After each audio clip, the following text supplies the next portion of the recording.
Hello friends, welcome back your YouTube channel goal of life with study. I hope आप सभी अच्छे होंगे और आपकी तैयारी अच्छे तरीके से चल रही होगी।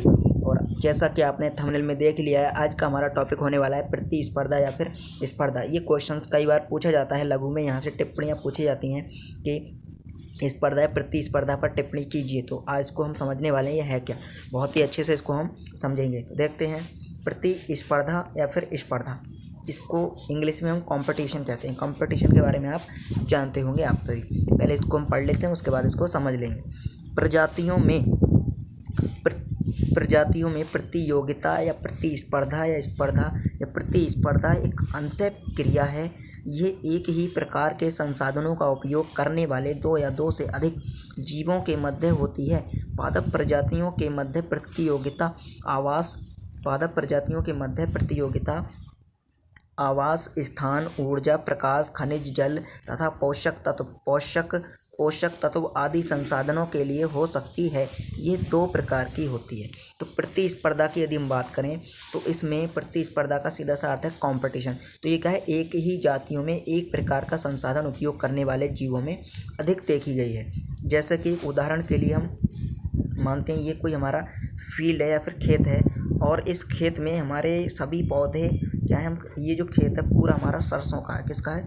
सरसों का। तो ऐसे में क्या होगा, यदि हम जो खेत है हमारा, उस खेत को किसी भी प्रकार का कोई पोषक तत्व या खाद देते हैं, तो ऐसे में सभी पौधे एक ही प्रजाति के हैं सरसों के, तो सबको बराबर मात्रा प्रत्येक पोषक तत्व की चाहिए होगी। जैसे नाइट्रोजन, यदि इस पौधे को 10% चाहिए तो इसको भी 10 होगी, इसको भी 10, इसको भी 10, सभी को 10-10 चाहिए होगी, क्योंकि सभी एक ही प्रजाति के हैं। इसी प्रकार जल की मात्रा सभी को एक समान चाहिए होगी।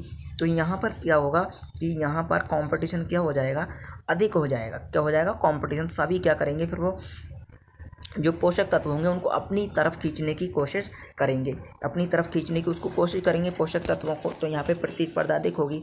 और हम क्या करें, ये जो एक पौधा है ये हमारा एक गेहूं का होगा यहाँ पर, और ये एक क्या है, सरसों का है। तो ऐसे में क्या होगा, यहाँ पर जो कंपटीशन है, प्रतिस्पर्धा है, वो क्या होगी, कम हो जाएगी। क्योंकि हो सकता है सरसों के पौधे को ऑक्सीजन की अधिक ज़रूरत हो, या फिर अन्य जो पोषक तत्व होते हैं जैसे कि नाइट्रोजन, फॉस्फोरस, सल्फर, तो इसको सल्फर की 10% की आवश्यकता हो, गेहूं के पौधे को सल्फर की आवश्यकता नहीं हो। तो ऐसे में क्या होगा, ये सल्फर एब्जॉर्ब कर लेगा, इसको नाइट्रोजन की अधिक आवश्यकता है गेहूं को, तो ये नाइट्रोजन ले लेगा। तो इनका जो कंपटीशन है वो, स्पर्धा की यदि हम बात करें तो मुख्यतः ये दो प्रकार की होती है। प्रतिस्पर्धा मुख्यतः दो प्रकार की होती है। पहली क्या होती है, इसको बोलते हैं सजातीय प्रतियोगिता। सजातीय मतलब एक ही जाति के सदस्यों के मध्य होने वाली प्रतियोगिता अधिक हानिकारक होती है, क्योंकि इनकी मूल आवश्यकताएं समान होती हैं। यानी एक जाति में सभी जीव एक जैसे होंगे तो उसमें क्या होगा, प्रतिस्पर्धा बहुत ही हानिकारक हो सकती है। यानी कि जैसे कि यहाँ पर ये हम कह सकते हैं कि काफ़ी सारे पौधे हैं, या उदाहरण के लिए आप इसको मान सकते हैं कि यहाँ 10 लोग हैं, और इन 10 लोगों में जो हम कह सकते हैं 10 रोटियां हैं। क्या हैं? 10 रोटी। तो 10 रोटी हैं, तो सब क्या करेंगे, अपनी तरफ एक एक रोटी खींचने की कोशिश करेंगे, क्योंकि सभी की जो मूल आवश्यकता है भोजन है, तो सभी को एक एक मिल पाएगी। और यहाँ पर क्या हो कि जने तो 10 हैं ये, और रोटियां हो 5, तो ऐसे में क्या होगा, फिर ये कंपटीशन होगा यहाँ पर बहुत अधिक।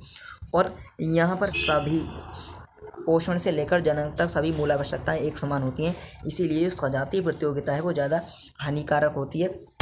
उसके बाद यदि हम बात करें अंतर्जातीय प्रतियोगिता की, तो अंतर्जातीय प्रतियोगिता में क्या होता है कि अंतर्जातीय प्रतियोगिता में विभिन्न जातियों के सदस्यों के मध्य पादपों के विभिन्न, तो इसमें क्या होता है, अलग अलग जातियाँ होती हैं। पादपों के विभिन्न जातियों के समुदायों में स्थान, जल, प्रकाश, खनिज, पोषक तत्व आदि के लिए स्पर्धा सामान्य रूप से चलती रहती है। एग्जाम्पल की गाजर घास जिसका नाम होता है पार्थेनियम।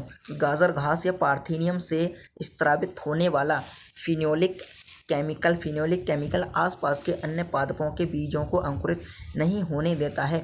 कृषि के क्षेत्र में खरपतवार फसल को प्रभावित करते हैं। क्लोरेला शैवाल से स्त्रावित क्लोरेलिन नामक रसायन अन्य कवकों या शैवालों पर प्रतिकूल प्रभाव डालता है। तो यानी कि हम कह सकते हैं जैसे कि ये कोई खेत है और इस खेत में हमारी फसल होती है। फसल में क्या होता है, बीच बीच में जो खरपतवार या घास होती है उसको हम क्या करते हैं, निकाल लेते हैं। यदि हम उसको नहीं निकालेंगे तो क्या होगा, यहाँ पर जो पोषक तत्व हमने अपनी फसल को दिए हैं उसमें से क्या होगा, जो घास है वो पोषक तत्व अपनी ओर खींचने की आवश्यकता करेगी और जिसके कारण हमारी फसल को पोषक तत्व नहीं मिल पाएंगे और फसल क्या होगी, प्रभावित होगी। तो इस प्रकार ये होती है अंतर्जातीय और सजातीय प्रतियोगिता। दो प्रकार की प्रतियोगिता होती है। तो आज की वीडियो में इतना ही, मिलते हैं अगली वीडियो में, तब तक के लिए धन्यवाद। जय हिंद।